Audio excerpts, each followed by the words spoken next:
Now here's Steve and Michelle. Welcome to Mallet and Michelle. I'm Michelle and he's Steve, and let's get real. This isn't fall. It's faux fall. It's pre-Christmas. I have my tree up and Steve will get his Grinch suit on. I have it on 24/7. I just said yesterday, I can't believe I'm starting my Christmas list already. It's November. What the hell? We're going to be right in 2026 before you know it. I know. I asked my son the other day, not my oldest. He said, "You know, I'm your favorite." And he gave me his Christmas list. Yeah, not only are you my favorite, you're almost 30 years old. He wants a Beretta. I was just gonna ask you, how many of his Christmas presents are guns? Yes, well, thanks to Tim over here at Tactical Integration, Logan has now He's got a dream list of guns. His list is expanded. But I asked my middle one what he wanted for Christmas, and he said nothing. He said, "Don't get me anything." He's got everything he wants. I said, "Look, I'm getting you something for Christmas." Is there a point where your kids turn a certain age where you stop giving them $500 worth of Christmas presents every year? No, I don't think so. I mean, that's kind of our limit. Is it $500? Yeah, for each kid. But then now it's going to shift. I hope Colton and Gracie and Tyler aren't listening. It's going to shift to their kids. I think that's when they start getting kids that it shifts. Okay, so then they get the $50 present and the grandkids get the $500. That's right. That's okay. All right. That's okay. Hey, we got to thank our sponsor. Well, let's talk about our guests real quick. Oh, yes. So we have, go ahead. Kimberly Lloyd and Kim Yancey. And they are. And they are two women that have an amazing adoption story. So they have a gaggle of children between the two of them, but they both have adopted boys that are siblings to each other. Okay. So one moved here, Kim, it's Kim and Kimberly. This is going to be really fun to try to keep up with. But Kim moved here from, I think it was Lakeway, so that the boys could be close together. Okay. So we're going to hear about their story, and hopefully it's not total chaos. One of them's been a surrogate a number of times, so that's going to be real interesting. But could not do the show without these wonderful sponsors, which are Deep Eddy Vodka Tasting Room, where the pours are smooth, the people are cooler, and time forgets to matter. Stop by and try the new espresso vodka flavor, which is yummy. Yes, very good. In a second, I'm going to tell you about a what is it? A promotion we're having. Oh, too. yes. Yeah. Contest. Joe V. Belterra. Where 55 plus means more living, more laughing, and zero plans to slow down. How about South Star Bank? Where banking feels personal, service feels local, and a handshake still means something. And those crazy people over at Mallet Integrity Team Real Estate. I like this one, actually. We still pride ourselves on being great real estate agents at a time where the line between agent and influencer gets blurrier every day. Oh, snap. That was... I might get some hate mail on that one. That was a pretty good one. Yeah. So, hey, back to this contest really, really quick. We're going to run this contest through the end of November, and any posts that we share or we put on our Mallet and Michelle page, not Best of Drip, but Mallet and Michelle Instagram page. Yep.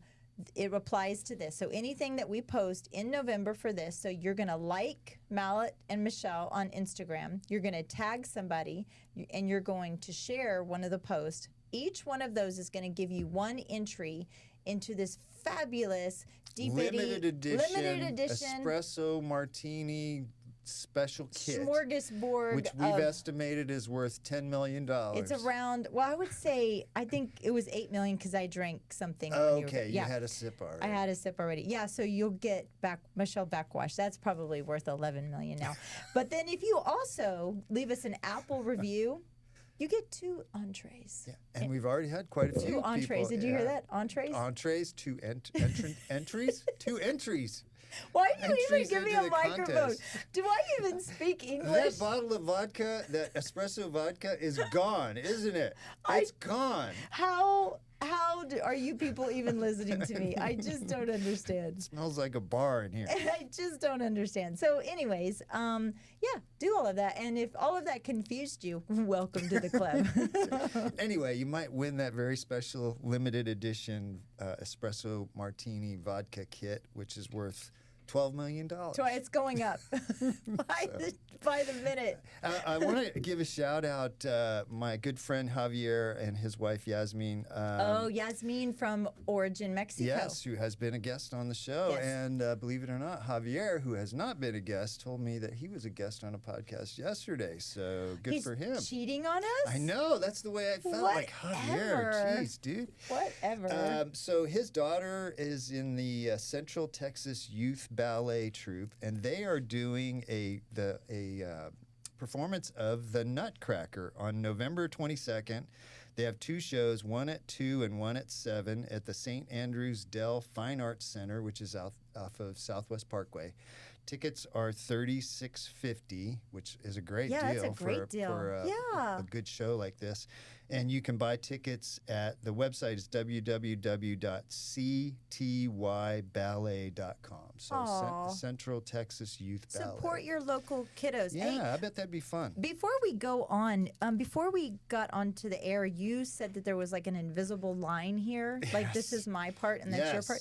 Why are your feet always on my side? I just stepped on your feet, didn't you? Does it only just apply? seeing if your slightly inebriated self could tell that I was stepping on your feet. Does it only apply to the top part of the desk and not the bottom part of the desk? There is no line on the bottom. For sure. Hey, so something. Are you doing your story I'm first? doing my story. Oh, I thought I was doing my story. I'm doing my first. story. You brought this to my attention a couple weeks ago, and I really, when you first told me about it, I was like, I don't really care. But then I went to the website. It's called marathoninvestigation.com, and it's a website. The guy that runs this website tracks people that cheat in running races and triathlons. And do you care now? I do care. I do care. For one reason is because I thought about this. So, my lovely wife Holly qualified to run the Boston Marathon. She met the qualifying time, but every year more people apply than they have space for. So you meet the qualifying time, but then there's like a buffer that you have to have because of the number of people that applied. You like the way I'm nodding, like I know about? Yeah, you have no idea what I'm talking about. But anyway, so people cheat in these marathons, and they cheat a number of different ways, which I will go through. But those people cheat to get a spot in the Boston Marathon. They're not qualified to go. They steal those spots from people like my wife, who busted her ass to qualify for Boston. Now, on their numbers, there's little RF chips or something, right? Yeah, and so there's areas throughout the race that these chips pick up where they're running. But Is that right? They're not. They don't always work. So, if it's raining or, there's certain conditions, they don't always pick it up. So the number one way that people will steal a spot in, say, the Boston Marathon or the New York Marathon, which a lot of these big races have very limited, they have a lot of people, but they're limited and so many people want to do them. Bib muling is the number one thing. What's a bib muling is, in my age group, I need to run a 350 marathon to go. 355, I think, to go to Boston, and I'm not. Maybe I can't do that. What is a 355? What is that number? 3 hours and 55 minutes. Okay. And for 26.2 miles. 3 weeks and 55 days. Yeah. So I go to my friend Daniel, who's 46, I think, who can run a 3:30 marathon, and I say, Daniel, I'm going to pay for you to run California International Marathon here, and I'm going to pay your entry fee, I'm going to pay your trip fees and everything. You run the race with my bib on, and I will qualify to go to Boston, and I'll take that spot. So there's this guy, John, who actually, he's a 5.5-hour marathoner. He paid a guy to run, I can't remember what race it was. The guy wore his bib and ran a 3:14. This guy has never run a marathon faster than 5.5 hours. He went to Boston and didn't finish. Stole that spot from somebody else. That's so. How much did he pay his friend?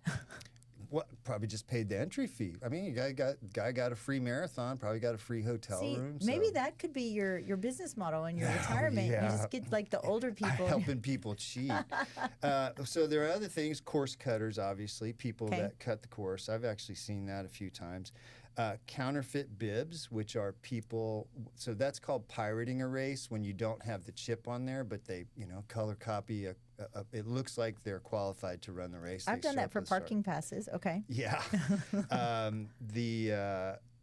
Subway, people ride, like in New York, people will cut They off eat the a course. Subway sandwich Yeah, they eat a while they're Subway riding. sandwich, then they get on the Subway and they ride, whatever, 25 blocks, and they get off the Subway, or they ride a bike.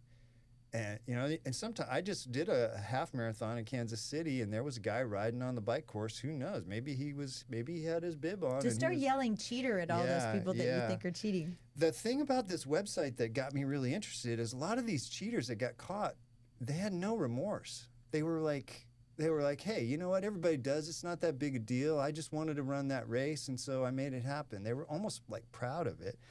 And a lot of them post that stuff on social media. So they post their cheating. They don't post that they cheat. So they go, they'll go to the race. That guy that did a 3:14, they'll sit on the curb and take a picture and go, I just qualified for Boston. They didn't even run the race. This is a sad little world we live in. It really is. And it's actually getting worse. There's more and more people, because of social media, that are aspiring to do these very difficult things, and they're not capable. They don't want to train. They don't want to put in the work. So they cheat. So that's the world we live in. That's very disappointing. I'm sorry that Holly didn't get to run in Boston. I bet you she qualifies again, because she works her butt off when she trains. She is such a hard worker. Well, good for her. Yes, good thank you. For her. So something is coming to an end here in Dripping Springs. It's actually on the outskirts of Dripping Springs, but we like to claim it. The Maywald Christmas display. They have announced on Facebook this week that this is going to be their last year at that location right now. Is it the one off of 290 by the concrete plant? Yeah, it's the Twilight Vista. It's 10505 Twilight Vista. 18 years of displays of Christmas lights. And apparently it was their son that started this. We did a story about this a couple of years ago. For the past 11 years, they collected donations for Make-A-Wish. In 2016, they granted their first wish. In 2019, they won the Great Christmas Light Fight, named one of the nation's best displays. I think it was on ABC. In 2021, it raised a record-breaking